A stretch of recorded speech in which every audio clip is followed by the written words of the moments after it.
일찍 들어오신 분들 감사합니다. 누구보다 먼저 또 몸을 준비하시고 마음을 준비하시고 또 의지를 들여서 지금 이 어떻게 보면 노트북 앞에 스마트폰 앞에 지금 머물러 계신 여러분들을 예수 그리스도의 이름으로 축복하고 환영합니다. 오늘 우리가 하나님을 사랑하면 하나님의 사랑을 더 깊이 입게 될 것입니다.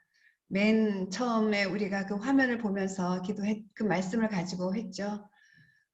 누가 하나님을 사랑하고 이웃을 사랑할 수 있는가 라고 했을 때 전제가 있어요. 하나님을 사랑하는 사람이 하나님의 사랑을 입어서 또 하나님을 사랑하고 이웃을 사랑할 수 있다는 것이죠. 이 말씀을 가지고 오늘 사랑하는 마음으로 주님 앞에 나가겠습니다. 특별히 오늘 저희가 또 욥기서를 묵상하고 또 이 자리에 왔는데요.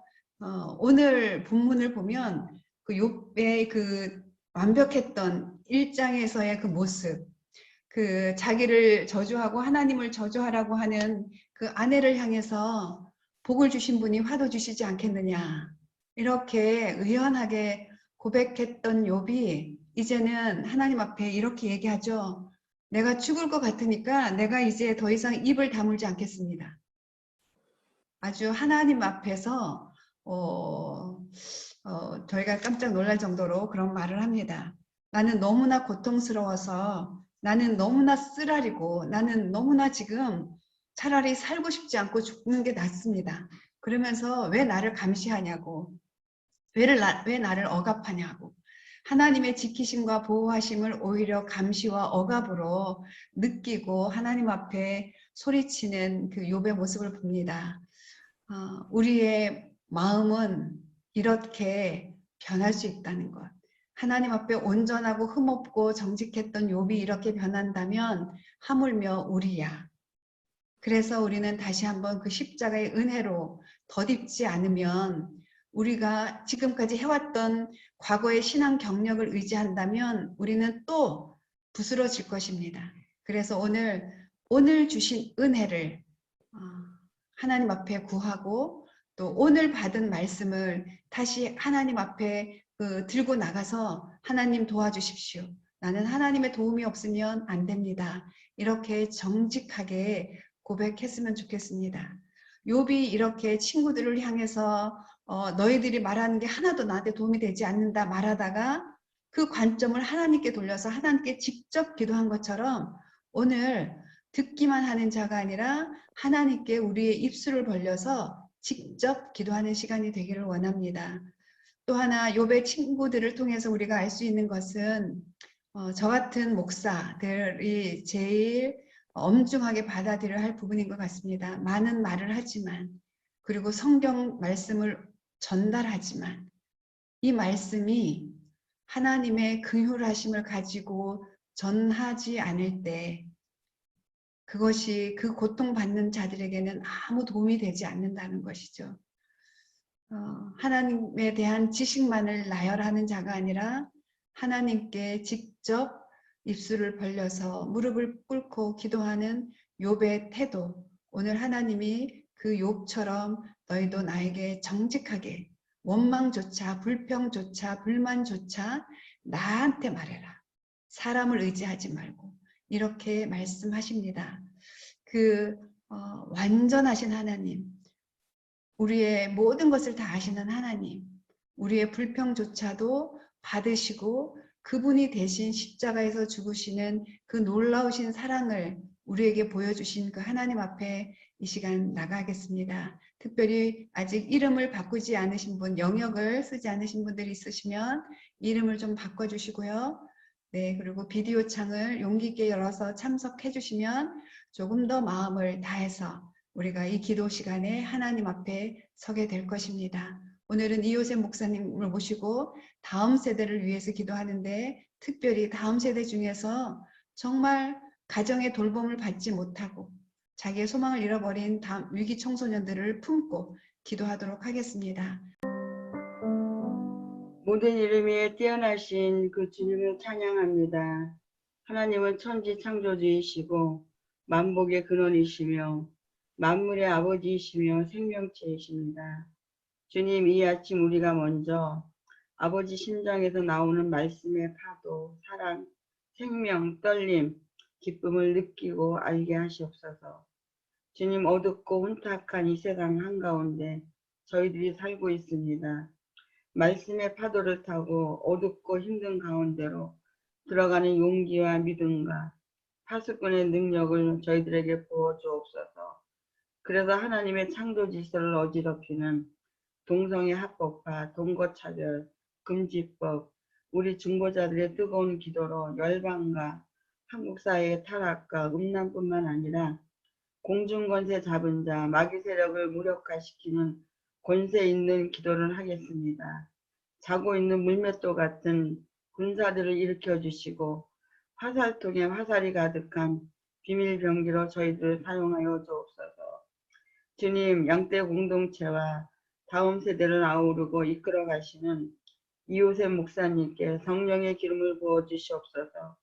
목사님을 통하여 다음 세대의 이기의 근원적인 이유를 저희들이 알게 하시고 나는 내 자녀에게 어떤 부모였는가를 우리 자신들의 현주소가 어딘지 돌아보게 하시고 다음 세대 우리 아이들이 악에 물들지 않고 유혹에 넘어가지 않도록 아버지 기도하는 어미들 되게 하시옵소서. 주님 안에서 구별되게 청년의 때를 열심히 공부하는 애들도 많지만 유혹에서 허우적대는 아버지 정말 긍휼함이 필요한 아이들이 너무나 많습니다. 주님의 손에서 빠져나가지 못하도록 저희 어미들이 이 마지막 시대에 깨어 기도하기를 원합니다. 성령과 레마의 말씀으로 마음을 찢고 아버지 용서하며 사랑으로 잃어버린 영혼들을 위해 울면서 기도할 수 있도록 저희들의 심령 가운데 주님 날마다 빛으로 임하셔서 이끌어 주시옵소서. 주님 감사합니다. 오늘의 일정과 시간은 주님께 온전히 의탁합니다. 또한 아버지 주님만 우리 각 사람의 가정과 심령에 임하시고 주인이 되어 주시옵소서. 그렇게 하실 주님을 찬양하며 감사드리며 예수님의 이름으로 기도합니다. 아멘.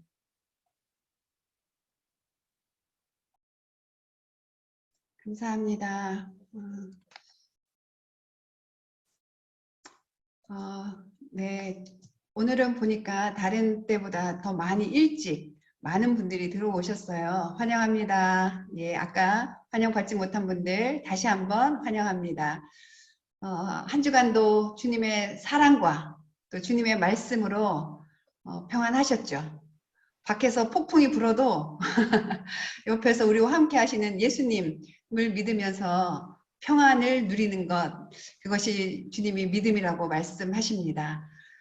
우리가 의지하는 것은 상황이 아니고 우리의 능력도 아닙니다. 우리의 신앙 경력도 아닙니다. 오직 우리를 위하여 십자가에서 자기 몸을 아끼지 않으시고 죽으신 그 하나님의 사랑입니다. 그 사랑에 의지하여 오늘도 기도할 텐데요. 오늘은 특별히 다음 세대를 위하여 기도하도록 하나님께서 이호셉 목사님을 보내주셨습니다.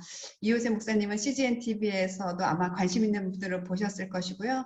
특별히 위기 청소년들과 함께 양떼 공동체를 만들어서 같이 그들을 섬기는 귀한 분이십니다.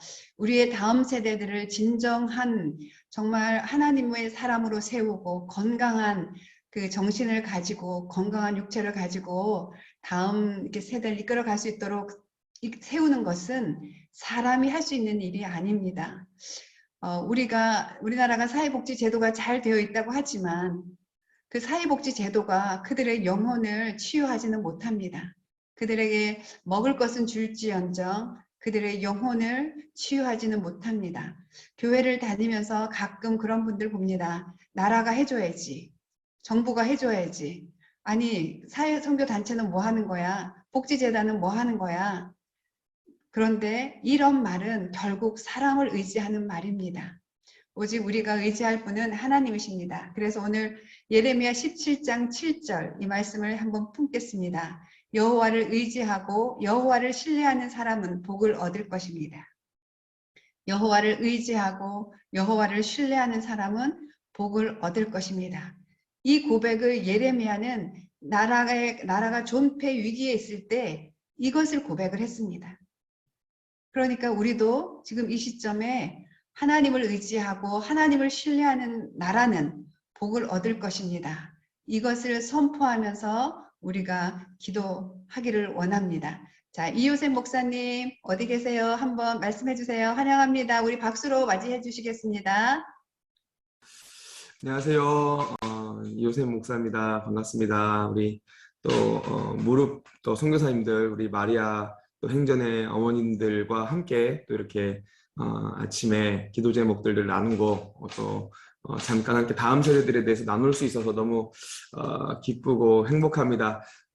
혹시 가능하신 우리 지사님 권사님들 계시면 카메라를 조금 켜시는 게 가능하시면 카메라를 좀 켜주시면 좋을 것 같고요. 왜냐하면 저도 우리 지사님 권사님들을 좀, 우리 선교사님들을 좀 보면서 같이 좀 강의를 나누고 싶어요. 그래서 제가 그냥 일방적으로 쏟아내는 게 아니라 저도 함께 우리 어머니들 좀 보면서 이렇게 나누고 싶습니다. 그래서 제가 지금 한 분 한 분들 다 보고 있어요. 그래서 한 분 한 분들 보면서 함께 좀 나누고 이렇게 온라인이지만 같이 좀 소통하면서 이렇게 나누면 좋을 것 같습니다.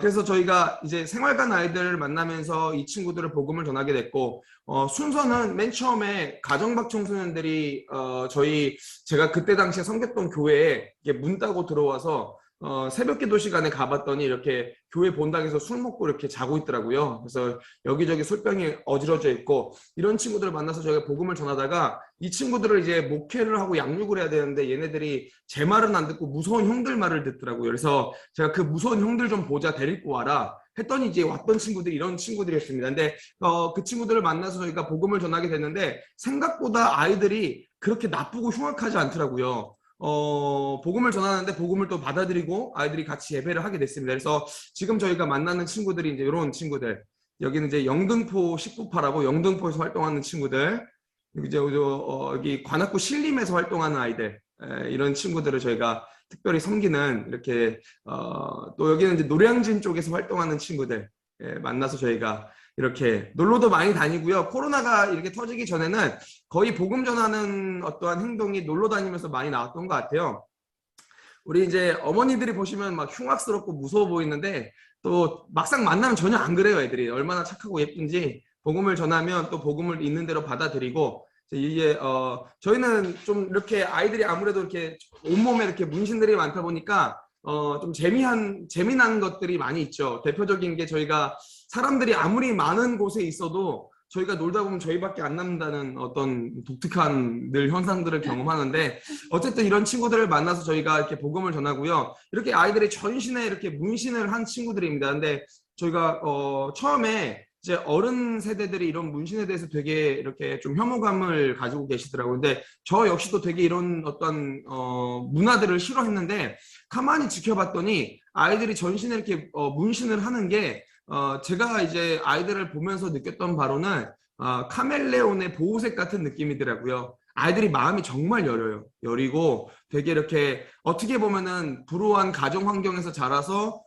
세상에서 두려움이 많은데 이런 문신들로 자기들의 그런 두려움들을 많이 덮는 어떤 일들을 하고 있습니다. 그래서 이렇게 만나서 저희가 뭐 밥도 먹고 교제도 하고 함께 이런 지금 사진들은 코로나 터지기 이전 사진이에요. 그래서 만나서 저희가 함께 이렇게 교제도 하고 놀러도 많이 다니면서 복음을 이렇게 전하고 있습니다. 저희 아이들 같은 경우는 대부분 이제 또 이게 소년원 이제 출원생들이다 보니까 소년원에서 이제 또 많이 또 이런 것들을 배웠어요. 그래서 오면은 본인들이 일들을 이렇게 다 하고 또 이런 아이들을 만나게 돼서 또 복음을 전하고 있습니다. 두 번째 저희가 좀 독특한 부서는 이제 성매매하는 아이들이 있어요. 저희가 이제 두 가지 부류로 나누는데 미성년자 성매매들이 있고 성인 성매매가 있습니다. 여기는 저희가 포커스를 좀 완전 다르게 놓고 접근을 하는데, 미성년자 성매매는 일단은 성매매라는 것 자체를 저희가 못하게 하고 있고, 저희가 이제 들려지고 알게 된 아이들, 그리고 또 민감하게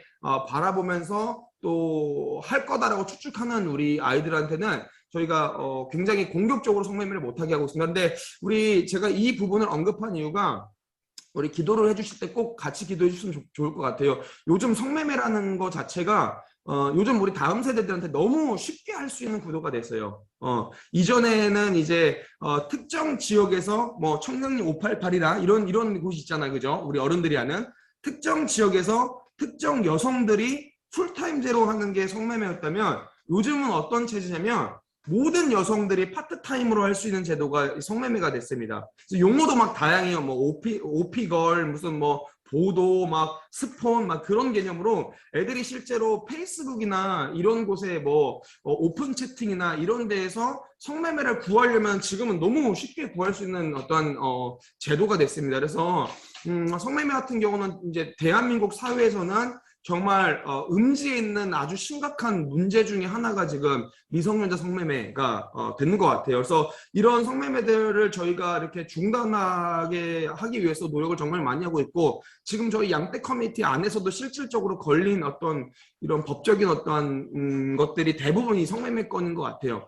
저희가 성매매를 하는 성인들, 가해자들을 이렇게 신고를 하기도 하고, 뭐 이렇게 뭐 신고를 당하기도 하고 하면서 이제 많이 싸우고 있는데, 어쨌든 저희를 만나서 저희가 복음을 전하면서 이런 성매매들을 못하게 많이 노력하고 있고, 그런 중간 여성만의 또 예배들이 있습니다. 말은 이렇게 저희가 중간 여성이라고 얘기하지만 사실 중단을 시켜야 될 여성들인데, 본인들이 이렇게 저희 또 예수님을 믿어서 도전을 받아서 끊다가 또 삶에 또 가면은 다시 할 수밖에 없는 구도로 가고 이런 어떤 이 반복적인 어떤 상황 가운데 저희가 끝까지 포기하지 않고 모여서 같이 예배하면서 같이 이렇게 좀 이 여성들을 주님께 좀 인도하는 그런 역할들을 감당하고 있고요. 또 사진에는 저희가 하지 않았지만 저희 안에서 동성애 부서가 있습니다. 그래서 동성애 하는 친구들로 저희가 만나서 복음을 전하고 있습니다.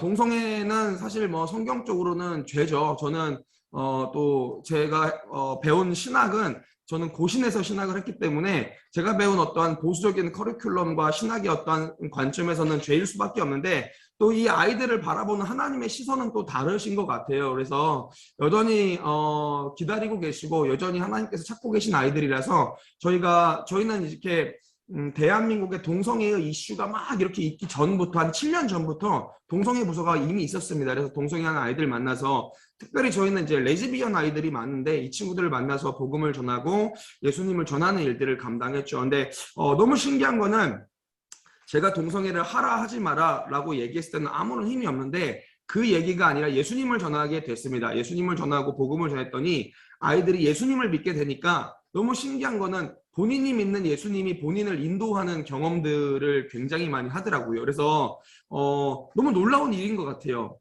제가 뭐 아이들한테 해라 하지 마라 하면은 강압과 억압이 되는데 본인 스스로가 내재하신 그 성령님께서 역사를 하셔가지고 본인이 그런 동성애 가운데 계속 찔림이 있어요. 그래서 본인들이 이렇게 돌아오는 일들이 굉장히 많이 있더라고요. 그래서 사역들을 감당하면서 저희가 감당해야 될 여전한 것은 뭐 이렇게 어떤 죄에 대해서 저희가 정죄하는 것이 아니라 예수님을 전하는 거구나. 예수님을 전하면 얘가 믿는 예수님께서 애들을 인도하시는구나 라는 것들을 많이 경험하면서 저희가 또 복음을 전하고 있습니다. 그리고 저희가 또 하고 있는 이 사역의 또 아주 중추적인 내용 중에 하나가 뭐냐면 이 라이프 세이버 사역입니다. 이제 이 라이프 세이버는 특별히 이번 연도 1월부터 시작이 됐어요. 미혼모 아이들 그리고 뭐 태아나 미혼 가정들, 그러니까 청소년 가정이죠. 그리고 위기 가정들, 뭐 이런 이제 산모들을 저희가 품기 시작했습니다. 양떼 커뮤니티를 하면서 저희가 1년에 제 귀에 들려지는 어떤 임신 낙태 소식이 거의 4차례에서 5차례 사건 정도가 있었던 것 같아요. 근데 이게 이제 10년의 기간이다 보니까 10년이면 벌써 그렇게 저한테 들려졌던 아이들이 벌써 40명, 50명 된 것 같아요. 그러니까 제가 늘 거기에 대한 하나님의 마음의 부담감이 있었는데 하나님께서 결단하게 하셔서 이번 연도부터 이런 친구들을 이제 품게 하셨습니다. 그래서 지금 이렇게 보면은 물리적인 조력이라고 있죠. 출산할 때까지 저희가 산후조리, 출산할 때까지 저희가 케어를 하고 산후조리까지 저희가 또 시켜주는 기관이 있습니다. 그래서 의료지원이나 뭐 이런 아이들 검정고시도 계속 지금 시켜주고 있고 경제적인 자립을 할 수 있도록 저희가 계속적으로 도와주고 있고 뭐 정서적이나 정신적인 질환들을 케어를 또 하고 있고 영적인 케어 저희가 정말 중요하게 생각하는 또 태아 말씀기도회라는 것을 하고 있고 지금 가정 예배를 저희가 위기 가정들을 놓고 앉아서 계속 가정 예배들을 시키면서 저희가 이렇게 또 함께 또 섬기고 있습니다. 그리고 라이프 세이버 예배 미혼 가정 위기 가정 미혼모 예배는 저희가 화요일 날 드려지고 있어요. 양떼 예배는 수요일 날 드려지고 있습니다. 그래서 지금 이렇게 저희가 아이들을 또 섬기고 있고 저희 집에 그래서 지금 갓난 아이들이 늘 와요. 갓난 아이들이 오늘도 저희 집에 이제 갓난 아이들이 옵니다. 왜냐하면 미혼모 아이들이 이제 혼자 막 독방 육아를 하다 보니까 힘드니까 본인들이 얼마나 힘들겠어요. 뭐 다 10대인데 그러니까 저희가 이렇게 저희 집에 이렇게 애들을 거의 한 반절을 재우고 같이 이렇게 살고 있습니다. 그러다 보니까 애들이 이제 그 시간에 또 자기도 많이 자고 놀기도 놀고 이런 시간들을 저희가 주려고 이렇게 저희가 또 챙기고 있습니다. 근데 양떼 커뮤니티를 하다가 맨날 이렇게 막 덩치 큰 문신쟁이들만 보다가 애들을 보니까 얼마나 마음이 이쁜지 너무 좋아요. 저는 애들 보면서 저한테도 거의 힐링이고 회복이고 그렇게 지금 또 사역을 하고 있습니다. 그러다 보니까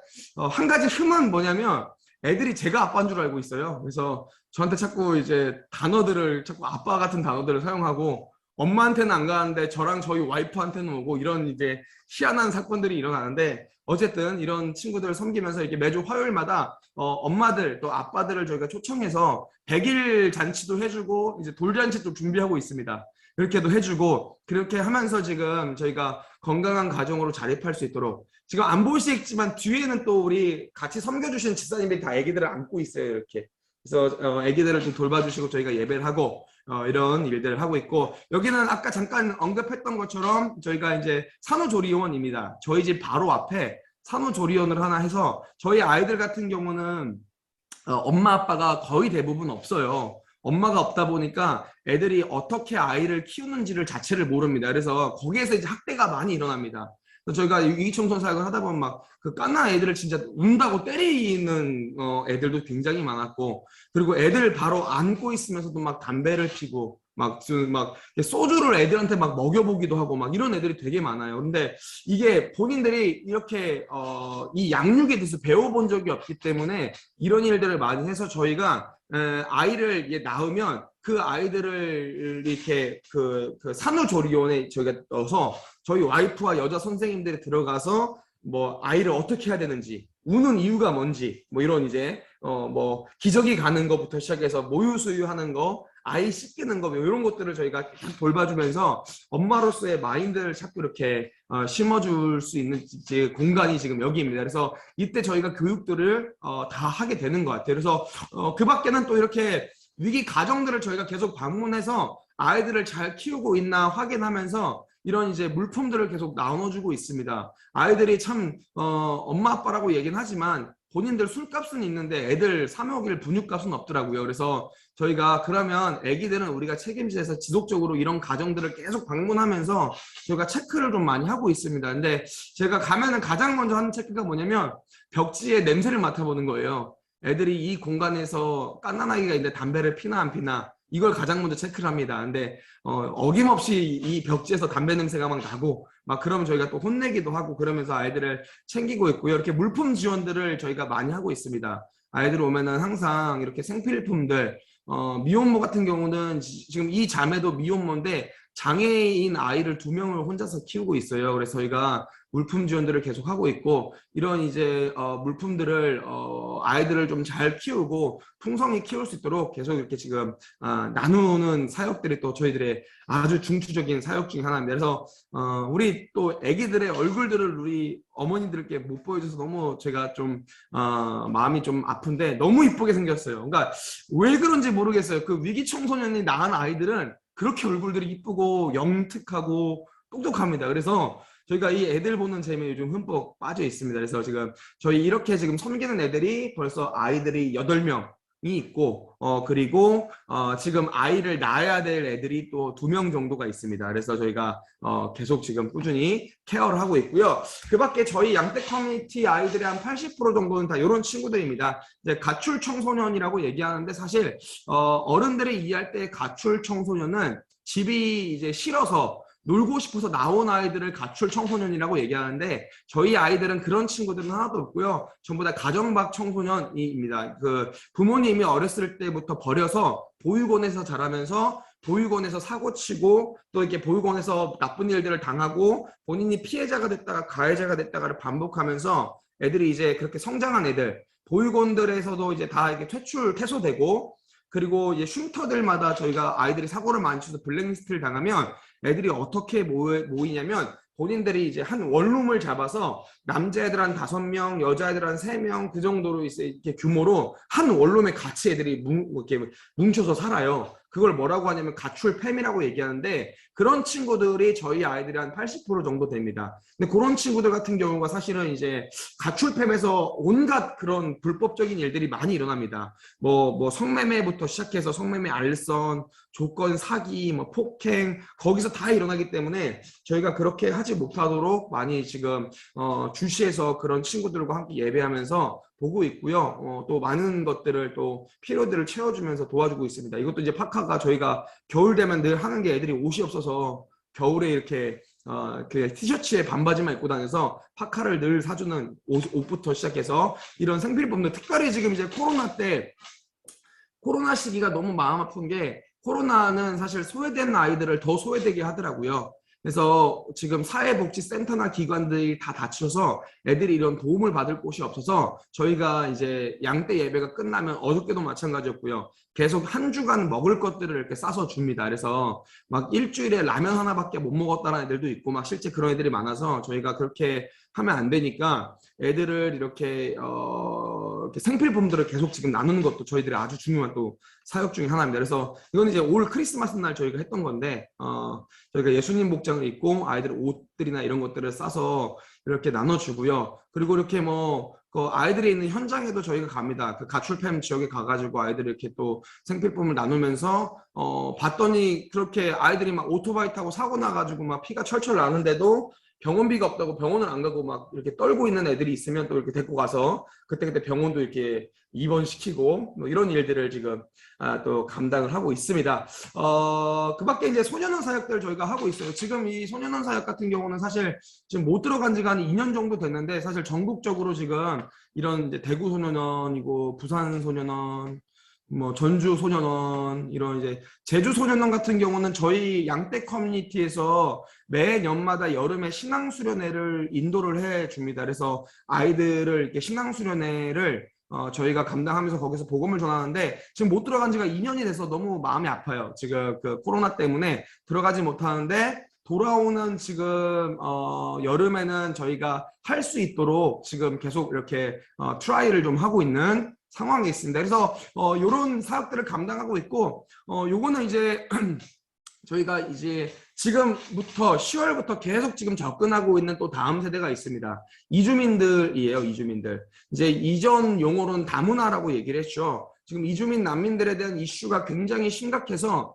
어느덧 이제 위기 청소년의 사역의 현장에서 이주민 아이들을 만나게 됐습니다. 저희가 이 이주민들을 따로 챙겨야겠다라는 마음을 가지고 이제 이주민 사역들을 저희가 감당하기 위해서 준비하고 있고 그 중에 하나가 이제 장소들을 계속 보고 있어요. 우리 온누리교회에서도 하는 그 M센터 근처에 지금 저희도 막 돌아다니면서 장소를 좀 보면서 저희는 특별히 이주민들 중에서도 다음 세대들, 아동 청소년들을 대상으로 저희가 섬기려고 지금 장소들을 물색하면서 계속 거리들을 돌아보고 있습니다. 여기가 한국 땅입니다. 여기 한국인데 지금 팻말이 다 이래요. 그래서 그 플랜카드도 보면은 한국말, 뭐 러시아어, 영어 막 이렇게 다 돼 있어요. 그래서 지금 이주민이 대한민국에 200만 명이 올해 한 해 추산이라고 얘기를 해요. 200만 명이면 정말 많은 그 추산이거든요. 근데 또 계속적으로 이주민들이 늘어난다고 하고 대한민국의 출생률은 계속 감소하고 있고 출산율은 계속 감소하고 있고 그러면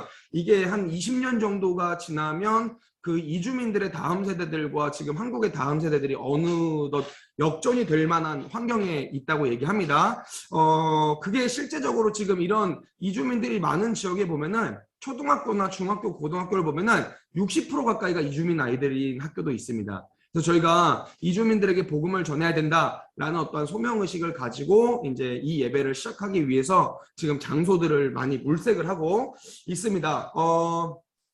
저희 소개는 여기까지면 된 것 같아요. 그래서 우리 어머니들께서 어떻게 이해하시면 좋냐면 말 진짜 안 듣는 애들 한 120명, 130명 정도를 케어하고 있다라고 생각하시면 됩니다. 그래서 그게 이제 양떼 커뮤니티고 저희가 예배하면서 이들에게 복음을 전하는 기관이 양떼 커뮤니티입니다. 오늘 잠깐 우리가 함께 나눌 어떠한 주제의 포커스가 저는 이겁니다. 다음 세대 전도를 위한 복음적인 이해라는 제목을 가지고 함께 잠깐 좀 나누었으면 좋겠습니다. 첫 번째입니다.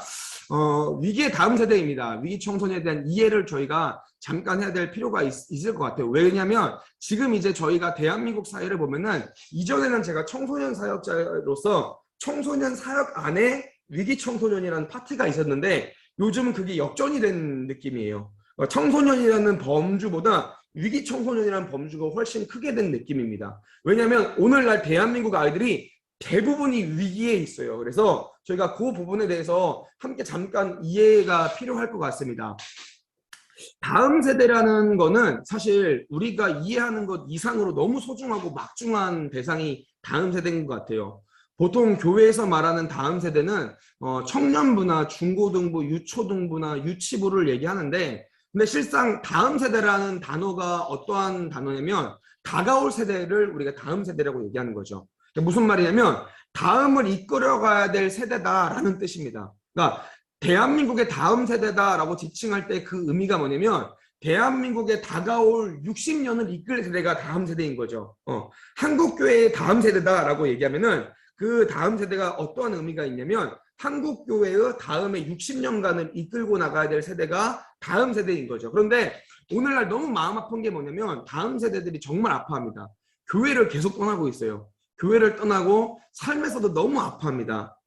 그래서 한국의 교회의 다음이 너무 아파하고 있고 대한민국의 다음이 너무 아파하고 있는 거죠. 저희가 맡고 있는 가정박 청소년이나 성매매 청소년이나 불법 폭력 단체 아이들이나 소년원 출연생들이나 동성애하는 아이들이나 미혼모 아이들 이런 아이들을 제외하고서라도 지금 기존 교회에 있는 다음 세대들도 지금 교회에 대해서 심각하게 고민을 많이 하고 있고 또 그들이 교회 와서는 예배하지만 삶에서 나아갈 때는 엄청 많이 흔들리고 있고 굉장히 많이 이렇게 무너지고 있다는 게 사실입니다.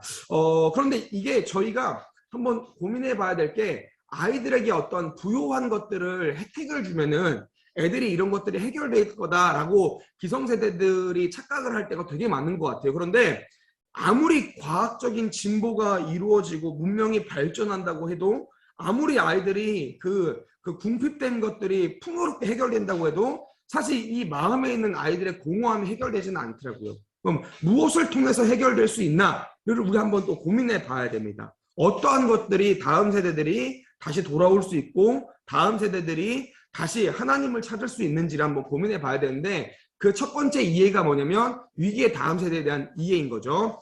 조금 저희가 이해하기 쉽게 우리 어머님들이 또 계시니까 어머님들께서 어떠한 법이 있고 어떠한 것이 있다는 것을 잠깐 지금 설명을 좀 드리고 싶어요. 첫 번째, 위기 청소년에 대한 분류가 이렇게 있습니다. 그러니까 위기 청소년은 다만 양떼 같은 애들을 위기 청소년이라고 얘기하는 것이 아니라 지금 이런 대표적으로 가정박 청소년이 있고 학업 중단 청소년도 위기 청소년입니다. 학교 폭력의 피해 학생도 위기 청소년이고 가해 학생도 위기 청소년입니다. 마찬가지 집단 따돌림을 당한 아이들도 그렇겠죠. 일탈행동한 청소년들 당연히 위기 청소년이고 우울증이나 이런 자살 위험, 고위험군에 속한 아이들을 범주가 위기 청소년입니다. 비행이나 보호시설, 이제 소년원이나 이런 보호 처분 시설의 퇴소 청소년을 우리가 또 이제 위기 청소년이라고 얘기하고 사이버 중독 청소년, 은둔형 부적응 청소년, 저소득계층 청소년들도 저희가 위기 청소년이라고 정의를 하고 있더라고요. 탈북 청소년이나 이런 혼혈, 우리가 잠깐 얘기했다시피 이런 이주민 아이들도 위기 청소년이고 교정시설 재소자의 자녀들, 그러니까 아버지가 교도소 출신이거나 이런 우리 아이들의 자녀도 위기 청소년, 대안학교 재학 청소년들도 위기 청소년이라고 정의를 하고 있습니다. 요거는 좀 알아두시면 너무 좋을 것 같아서 제가 이렇게 좀 보여드리는 겁니다. 청소년의 범죄의 적용 법들이 있습니다. 보통 대한민국에서 청소년, 아동 청소년이라고 얘기하면 세 가지를 얘기하는데 법을 첫 번째는 청소년 기본법이죠. 이거는 9세에서 24세 이하입니다. 만 8세에서 만 23세. 이거는 지방자치단체에서 청소년에 대한 정의를 할 때 그렇게 정의를 합니다. 두 번째가 청소년 보호법입니다. 이 청소년 보호법은 유해한 업소라든지 유해한 매체라든지 유해한 약물들로부터 청소년을 보호하려고 정의된 기준이고요. 우리가 익히 하는 만 19세 미만에 대한 범위가 여기고, 소년법은 이 아이들이 이렇게 범죄를 하게 됐을 때, 그리고 무너지게 됐을 때 이 소년법에 대한 적용을 받아서 형사법이 아니라 사실 민사법으로 넘어가는 처분이 이 소년법에 근거합니다. 그래서 소년법 같은 경우는 우리가 처분을 받으면 이렇게 이야기를 합니다. 첫 번째는 범죄 소년, 그리고 여기는 범죄를 저지른 19세 미만의 소년이죠. 촉법 소년은 만 10세에서 만 14세 미만의 소년을 촉법 소년이라고 얘기합니다. 이 촉법 소년이 죄를 저질러도 사실상 이 법의 형벌을 받지 않고 그냥 이렇게 끝나는 경우가 대부분이죠. 범법 소년 같은 경우는 만 10세 미만입니다. 여기도 마찬가지로 보호처분 대상이 될 수가 없죠. 우범 소년은 이제 앞으로 죄를 질 만한 어떠한 행위를 할 만한 이렇게 우려와 걱정이 되는 대상이 이 우범 소년이고, 여기는 이제 보호 대상 감찰이라는 게 붙어가지고 이제 국가나 이쪽 경찰 쪽에서 계속 주시를 하는 아이가 이 우범 소년입니다. 보통 이제 우리가 아이들이 사고를 쳤을 때 재판에서 호수 처분을 받아요. 그 호수 처벌이 뭐냐면 이제 이렇게 호수 처벌을 받는 겁니다. 1호부터 10호까지 있고 가장 큰 처분이 10호입니다. 10호는 이제 소년원 송치 2년을 바라보고 있고, 그 밑으로 이제 단기 소년원 송치가 있고, 그 8호 같은 경우는 1개월 이내 보통 2주를 맞는데 그 정도 이제 소년원 송치가 되고, 7호 처분은 이제 어떻게 보면은 이제 7호 처분이라고 얘기할 수 있어요. 약물 치료나 이런 치료 처분이 대한민국에 지금 대전 소년원 하나가 있는데, 그 대전 소년원은 가서 아이들이 약물로 치료를 받고, 6호 처분은 이제 사설 기관입니다. 그래서 보통 뭐 마자렐로나 뭐 나사로나 뭐 이렇게 효광원이나 뭐 이런 기관들, 그러니까 이제 정부가 운영하는 것이 아니라 종교단체가 운영하든지 개인이 운영하는 단체가 이제 6호 처분 기관이고, 그 밑으로는 이제 보호관찰, 저희가 아까 잠깐 얘기했다시피 이제 보호관찰을 하면서 아이들을 계속 주시하면서 아이들을 사고로 치냐 안 치냐, 뭐 전화도 계속적으로 이렇게 하고 교육도 하고, 이런 이제 처분이 이제 보호관찰, 봉사 명령이 3호고, 이게 이제 한 처분만 받는 게 아니라 어떤 아이들은 1, 3호 이렇게 또 처분을 받기도 해요. 1호, 3호, 5호 처분을 같이 받기도 하고, 그래서 이렇게 받는 게 소년법의 어떤 보호 처분입니다. 오늘 제가 잠깐 재판에 대해서 이야기한 이유가 뭐냐면, 지금 대한민국이 사회 자체가 청소년들한테 굉장히 많은 위기로 흘러가고 있습니다. 지금 이런 어떤 용어들을 아시면 아이들을 대하시거나 아이들을 바라보실 때 조금 더 편하실 것 같아요. 제가 통계를 좀 우리가 섬겨야 될 다음 세대들을 좀 한번 살펴봤으면 좋겠어요. 지금 이 통계적으로 보면은 너무 위기가 심각해지고 있습니다. 저희가 어디 가서 이제 고백을 하면은 양떼 커뮤니티의 목표가 뭐냐 를 이야기를 하시면, 저희는 양떼 커뮤니티의 목표는 없어지는 거다라고 저희는 종종 얘기를 해요. 왜냐하면 저희가 부흥하면 안 되는 단체인 거예요. 저희는 부흥하면 안 되고 교회는 부흥해야 됩니다. 근데 소년원이나 교도소는 부흥하면 안 되듯이 저희도 부흥하면 안 되는 단체라고 얘기하는데, 너무 마음 아픈 현상이 뭐냐면 저희는 너무 부흥이 돼요. 그러니까 아이들이 너무 많아요. 너무 많아. 예배를 코로나 때문에 잠깐 이렇게 쉬고 다시 예배를 해도 저희는 한 2주, 3주면은 아이들이 처음에는 뭐 한 10명 모였다가 한 2주, 3주, 2주, 3주가 넘어가면은 아이들이 금세 한 80명, 90명이 됩니다. 그런 그 거리에 있는 아이들이 정말 많은 거예요. 저희는 부흥을 하는데 이제 교회는 사실은 부흥하고 다음 세대 부서들이 굉장히 많이 힘들죠. 복음화율도 사실 심각하게 문제입니다.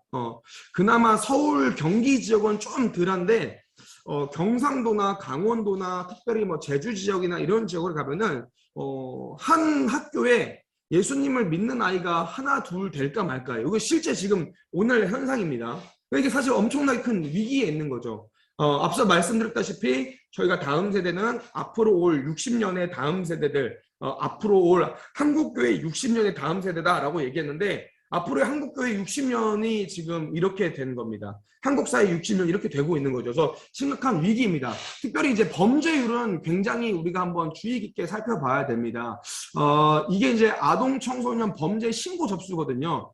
근데 오늘 이게 보면은 지금 2020년 보면은 점점 줄어드는 것 같아요. 그죠? 접수가 맨 처음 2021년 보면은 10만 건이 넘다가 점점 줄어들어서 지금 2020년 통계가 72,613건이라고 얘기하는데, 근데 문제가 뭐냐면 저희가 여기에서 볼 때는 그래서 뭐 청소년 범죄가 낮아졌다라고 판단을 하겠지만 그게 아니라 이거는 신고 접수 통계인데 저희가 주시하고 봐야 될 게 뭐냐면 소년보호 사건 송치라는 거예요. 이게 뭐냐면 이거는 그 아이들 중에서도 강력 수치거든요. 아이들이 소년원으로 인기가 된, 그러니까 아까 잠깐 보였던 9호 처분, 10호 처분을 받아서 애들이 소년원으로 인기가 된 아이들의 수치입니다. 2013년도부터 지속적으로 오르고 있습니다. 지속적으로 올라서 지금 2020년도 오늘 우리가 바라보면은 가장 사실 2014년도부터 수치가 가장 높아지고 있어요. 아이들의 범죄가, 그러니까 강력 범죄가 굉장히 많아지고 있다는 것을 우리가 아시면 좋을 것 같아요. 2018년도 소년사범 범죄 유형을 봅니다. 재산 범죄가 제일 많아요. 재산 범죄가 많다라는 것. 이 재산 범죄는 뭐 절도, 작물, 사기, 횡령이라고 제가 적어놨는데 재산 범죄가 가장 많다는 건 뭐냐면 소외계층 아이들이 가장 많다라는 거죠. 훔치는 거예요. 저희 아이들도 애들이 너무 배고프니까 편의점 가가지고 라면이나 뭐 생리대나 이런 걸 훔칩니다. 훔치고 와요. 그러니까 그 걸리면 이제 재산 범죄가 되는 거죠. 그런데 저희가 되게 주시하고 보는 것 중에 하나가 뭐냐면 1위가 재산 범죄인데 2위가 강력 폭력 범죄고 3위가 강력 흉악 범죄입니다. 이 지금 재산 범죄의 수치보다 사실은 강력 범죄의 수치가 훨씬 많다라는 거예요. 아이들이 강력 범죄를 많이 짓습니다. 그래서 지금 우리가 뭐 이렇게 SNS나 뭐 이런 온라인 매체가 발달이 돼서 지금 이런 사건들이 많이 드러나고 있잖아요. 저희 양떼 아이들 안에서도 지금 그런 뭐 이슈적인 일들이 많이 일어나서 그때마다 저희가 너무 힘든 어떤 입장이 있는데 지금 이런 강력 범죄들이 계속 일어나면서 아이들이 강력 범죄를 일으키면서 마음에 어떠한 마음으로 지금 접근을 하냐면 나는 그 소년원이나 교도소 들어가도 상관없는 사람. 그러니까 나는 이런 범죄를 저질러도 괜찮은 사람. 뭐 잡혀가면 잡혀가지. 뭐 이런 일단 어떤 입장에서 아이들이 이렇게 범죄를 저지르고 그 범죄에 휘말리게 된다는 거죠. 우리가 한번 고민해 봐야 됩니다. 지금 대한민국의 이 가정박 청소년에 대한 추산을 여가부가 2017년에 냈는데 27만 명이라고 얘기를 했어요. 근데 저는 이거를 위기청소년 사역하고 계시는 분들은 다 믿지 않습니다. 왜냐하면 이거는 쉼터나 보호시설 기준 측정인 거예요. 그러니까 측정이 될 수 있는 애들이 27만 명인 거죠. 근데 가정박 청소년들 중에서 저희가 가정박 아이들은 대부분 쉼터를 가는 것을 굉장히 꺼려합니다.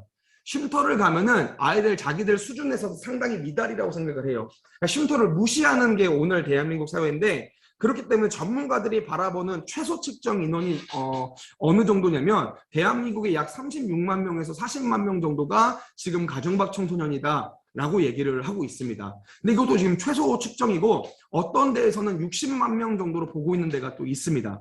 저는 제가 바라볼 때는 40만 명은 너무 최소치라고 생각을 해요. 왜냐하면 신고를 안 하는 부모들이 훨씬 많기 때문에 지금 그런 한 60만 명 정도가 맞다라고 저는 생각하고 있습니다. 학교 밖 청소년도 마찬가지로 교육부 추산을 하고 있으면 지금 이거는 한 39만 명 정도 된다라고 얘기합니다. 그러면 사실 이제 저희 안에서는 어떠한 얘기가 도냐면 전쟁이 났을 때 대한민국 군인을 내보내는 것이 아니라 가정박 청소년을 내보내면 승리한다라고 얘기할 만큼 많은 추세가 지금 이 추세입니다. 그럼 고민해 봅니다. 다음 세대 위기의 근본적인 이유가 뭘까요? 저는 이 특정한 한 사건이 다음 세대들의 위기를 가져온 것은 아니라고 생각합니다. 여러모로 좀 저희가 생각해보고 살펴볼 어떠한 필요가 있는데 첫 번째가 뭐냐면 사회적인 문제가 아이들한테는 위기로 갈 엄청난 큰 사건들이 있습니다. 정책적인 방향들이 굉장히 있습니다. 특별히 제가 이제 경험한 최근의 정책들을 좀 말씀을 드리면 저는 뭐 이렇게 어떤 정부나 어떤 쪽을 지지하는 입장은 절대 아니지만 현장에서 오는 삶을 좀 말씀을 드리는 겁니다. 특별히 간통죄가 폐지될 때 제가 되게 많이 느꼈던 것 같아요. 간통죄가 폐지가 되니까 이게 폐지가 된 게 아니라 사실상 간통죄가 형법에서 민법으로 넘어간 거죠. 그러니까 엄밀하게 보면은 간통죄가 벌금은 훨씬 더 많이 받는 어떤 추세로 넘어가게 된 것 같더라고요. 그런데 간통죄가 폐지됐다고 얘기하니까 애들이 페이스북에 가장 많이 올라왔던 글 중에 하나가 뭐냐면 그런 글이었었어요. 여러분, 인생은 짧습니다. 바람 피세요. 이게 아이들이 가장 많이 올렸던 그런 글이 됐던 것 같아요. 이게 페이스북에서 한참 엄청나게 아이들끼리 인기를 끌었거든요. 간통죄가 폐지되니까 우리가 바라보고 있는 상징성 자체가 이제는 간통을 해도 된다로 아이들이 인지가 되더라는 거죠. 그러니까 콘돔 회사와 피임 회사 주가가 막 상승하고 아이들의 인지 자체가 가정을 지키는 것보다는 이거는 너무 고리타분한 어떠한 영역이다라고 생각을 하게 된다라는 거예요. 특별히 2019년도에 이렇게 정해진 거죠. 성매매 여성 1인당 1년간 2,260만 원 정도 지원해준다는 법안이 또 나왔어요. 근데 이제 의도는 참 좋습니다. 의도는 너무 좋고 성매매를 못하게 하려는 의도로 이거를 만들었고 성매매 여성들이 자립을 할 수 있도록 이 법안들이 마련이 됐는데 문제는 이게 이제 현장에 다가왔을 때 어떻게 접근이 되냐는 거죠. 저희 아이들이 이 법안이 딱 마련이 되니까 어떻게 얘기하냐면 이 성매매는 하는 애들보다 할까 말까 고민하는 애들이 한 80% 정도가 돼요. 훨씬 많은데 얘네들이 뭐라고 얘기하냐면 그러면 목사님 저희 성매매 하고 그냥 이거 받으면 안 돼요? 이렇게 얘기를 하더라고요. 그러니까 이게 사실은 이 법안들에 따라서 현장에서 저희가 접근하는 거는 굉장히 다르게 접근이 된다는 거예요. 그러니까 이런 법안들이 사실은 다음 세대들을 흔들 만한 아주 중요한 상징성이 있는 법안들이다라고 저는 생각을 합니다. 낙태죄도 마찬가지고요.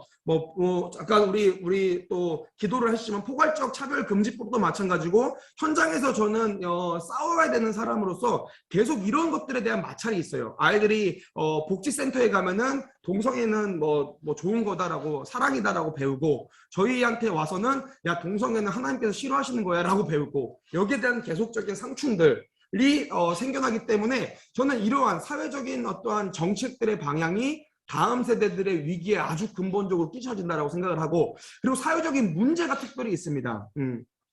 보통 이제 제가 판단하는 기준 중에 하나가 뭐냐면 또 IMF거든요. 보통 우리 어른들이 봤을 때 저희가 보여줬던 사진들처럼 아이들 막 이렇게 막 조직폭력배처럼 활동하는 아이들은 의리가 많다라고 얘기를 해요. 근데 의리가 진짜 있는 애들이 있었어요. 그런데 요즘 애들은 의리가 하나도 없어요. 다 뭐가 가장 큰 힘이냐면 돈이 자기들을 움직여요. 돈으로 다 배신하고 돈으로 다 이렇게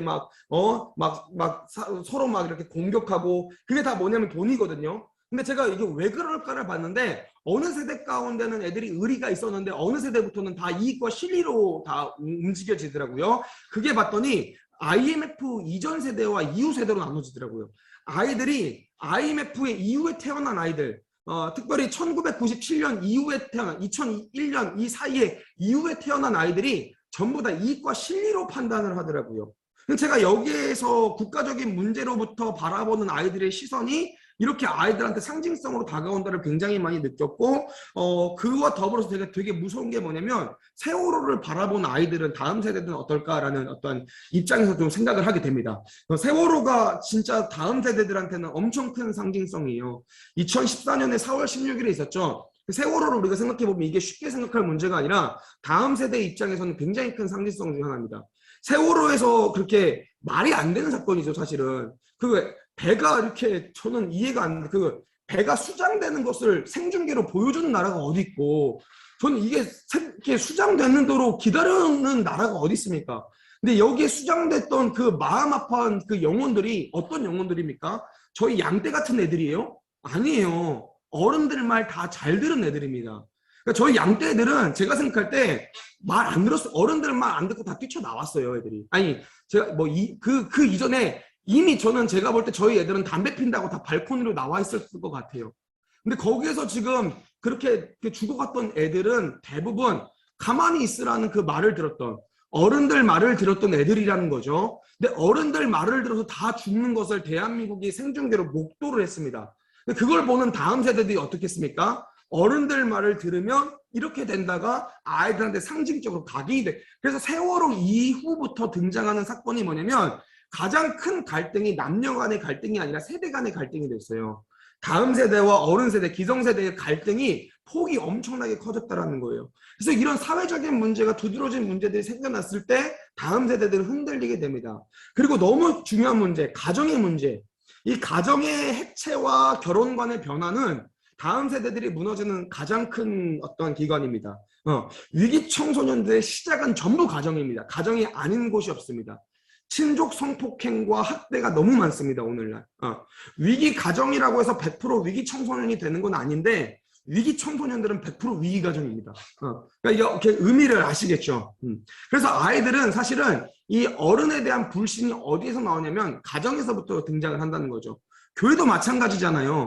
우리 그 장로님, 권사님 또 저 같은 목회자 자녀들이 교회를 떠나는 근본적인 이유가 뭡니까? 부모님의 어떤 모습을 보고 교회를 떠나게 되는 어떤 그런 문제들이 굉장히 많이 등장합니다. 그래서 저는 이 가정의 문제와 갈등들, 특별히 가정이 해체된 가정들 혹은 또 이 결혼관의 변화들이 굉장히 다음 세대들을 오늘날 위기로 빠지겠다라고 또 생각을 합니다. 세 번째는 문화적인 충돌이 있습니다. 오늘날은 이 문화적인 싸움이 너무 강하죠. 특별히 기독교 문화와 세속의 문화 간의 대립이 너무 많습니다. 이건 이 현실적인 거예요. 일단부터 뭐 창조론과 진화론의 싸움이죠.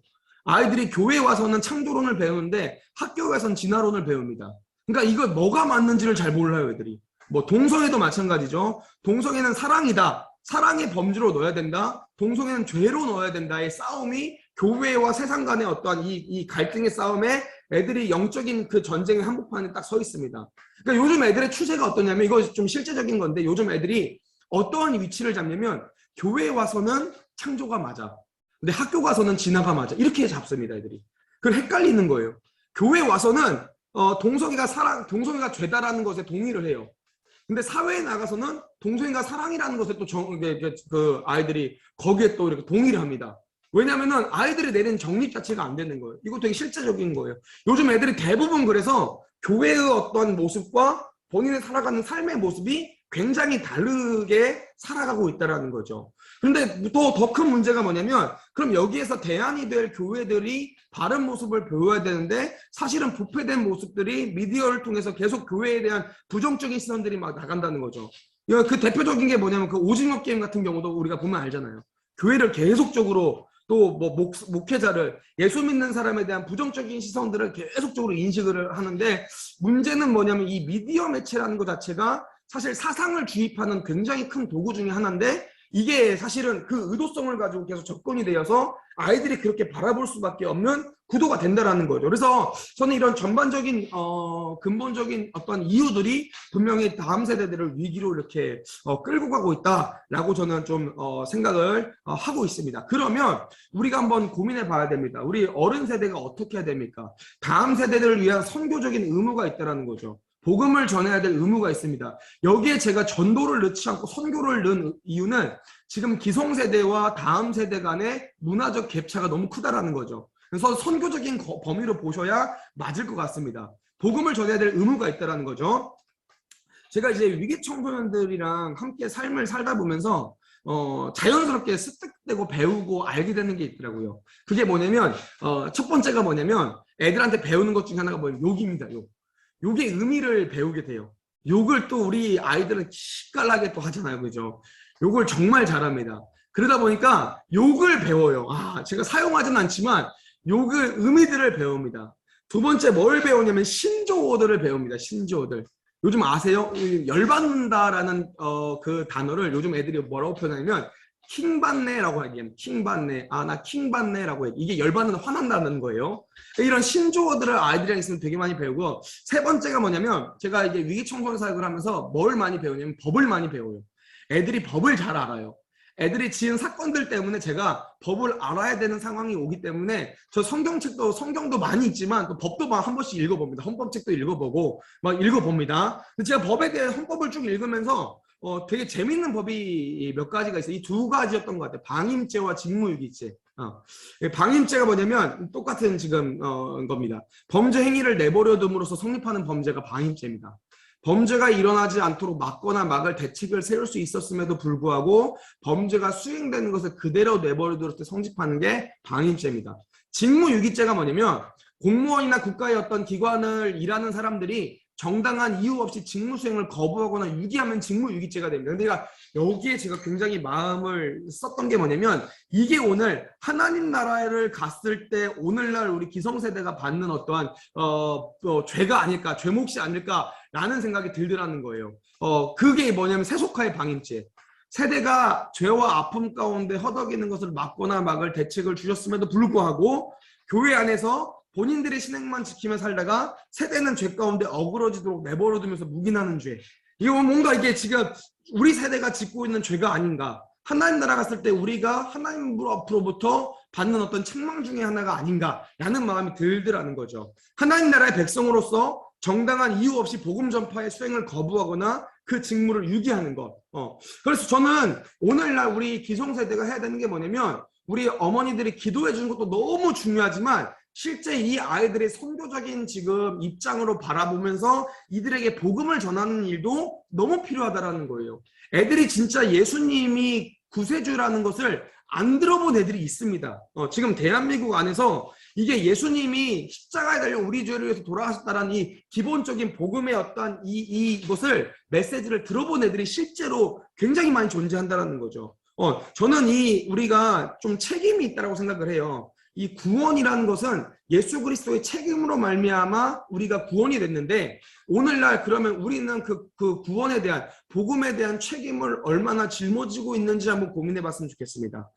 어느 세대든지 저는 이 아픔, 세상의 아픔에 대한 책임은 전적으로 조금 그리스도인들에게 있다고 생각합니다. 왜냐하면 이거를 우리가 복음이라는 것은 사실은 모든 존재를 치유할 수 있는 놀라운 능력과 힘을 가지고 있는 것인데 이 복음을 사실 지금 먼저 받은 우리 그리스도인들이 가지고 있기 때문에 이 복음을 우리가 전해야 된다는 거죠. 특별히 누구에게 전해야 됩니까?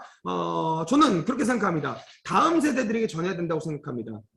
성경을 보면은 특별히 누가복음이죠. 누가복음을 보면은 아주 놀라운 구도가 나와요. 이 누가복음을 보면 어떤 구도가 나오냐면 보통 예수님께서 이렇게 사역을 하셨던 모습이 세 가지의 구도로 표현이 됩니다. 첫 번째가 뭐냐면 복음, 예수 그리스도죠. 두 번째가 뭐냐면 가난한 자들, 세 번째가 뭐냐면 무리들. 이 어떠한 복음서의 맥락의 어떠한 예수님의 치유 사건들은 이 세 가지 구도로 늘 이루어지는 거예요. 그런데 이 세 가지 구도들 중에서 누가 복음을 받아들였느냐라고 물어보면은 대부분 가난한 자들이 그 복음을 받아들였습니다. 이 가난한 자들은 우리가 지금 여기도 써져 있지만 우리가 뭐 물질적인 가난함만 의미하는 게 아니죠. 신체적으로나 정서적으로 아픔을 가지고 있는 사람들 혹은 공동체 내에서 버림받고 뭐 사람의 힘으로는 당초 해결할 수 없는 어려움에 처해서 곤란해하는 사람들이 이쪽이 가난한 자들인 거죠. 저는 복음서를 쭉 보면서 복음을 누가 받아들였느냐? 무리들이 아니라 가난한 자들이 받아들였다는, 여기에 우리가 누구에게 복음을 전해야 되냐에 대한 소스가 분명히 있습니다. 물론 모든 이들에게 복음을 전해야 되지만 그 복음을 받아들인 자들은 사실 가난한 자들이었다는 거죠. 그러면 저는 오늘날의 가난한 자가 누구이냐? 많은 사람들이 가난한 자에 소속되어 있겠지만 진짜 가난한 자 중에 하나가 누구냐면 다음 세대라고 저는 생각을 합니다. 다음 세대들이 되게 가난한 자들이에요. 이 가난한 자들은, 이건 개인적인 건데 제 경험상 가난한 자들은 사실은 다 만나기 싫은 사람들이 가난한 자인 것 같아요.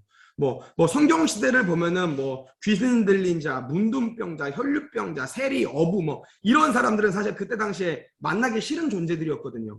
오늘도 저는 이 위기 청소년들, 저한테는 이 가정박 청소년들은 사람들이 만나기 싫어하는 가난한 자들로 저는 바라보게 된다는 거예요. 저희가 이런 다음 세대들에게 복음을 전해야 됩니다. 왜냐하면 그들은 도움에 대해서 다른 사람들보다 절실히 필요합니다. 그 절박함 때문에 여기가, 이 절박한 지점이 하나님에 대한 갈망으로 변하는 모습을 정말 심심찮게 보기 때문에 오히려 다음 세대들이 위기에 있지만 다음 세대들에게 복음을 전하는 것만큼 복음이 빠르게 확산되는 것이 없다라고 저는 생각을 하고 있다는 거죠. 어른 세대보다 확실한 거는 다음 세대가 훨씬 더 복음을 수월하게 받아들이고 있습니다. 그러면 우리가 한번 고민해 봅니다. 성경 말씀이죠. 다음 세대에게 복음을 전해야 되는 아주 중요한 성경 말씀입니다. 신명기 32장 46절이죠. 우리 계신 자리에서 같이 한번 읽어보실까요? 신명기 32장 46절 말씀이죠. 그들에게 이르되 내가 오늘 너희에게 증언한 모든 말을 너희 마음에 두고 너희 자녀에게 명령하여 이 율법의 모든 말씀을 지켜 행하라. 너희 마음에 두고 너희 자녀에게 명령하여 이 율법의 모든 말씀을 지켜 행하게 하라라고 말씀하십니다. 잠언 22장 6절은 그렇게 얘기합니다. 마땅히 행할 길을 아이에게 가르치라라고 얘기해요. 그러면 늙어도 그것을 떠나지 아니하리라. 여기에서 나오는 마땅히 행할 길이 뭡니까? 곧 하나님의 율법의 뜻인 거죠. 복음인 거죠. 복음. 오늘날로 치면.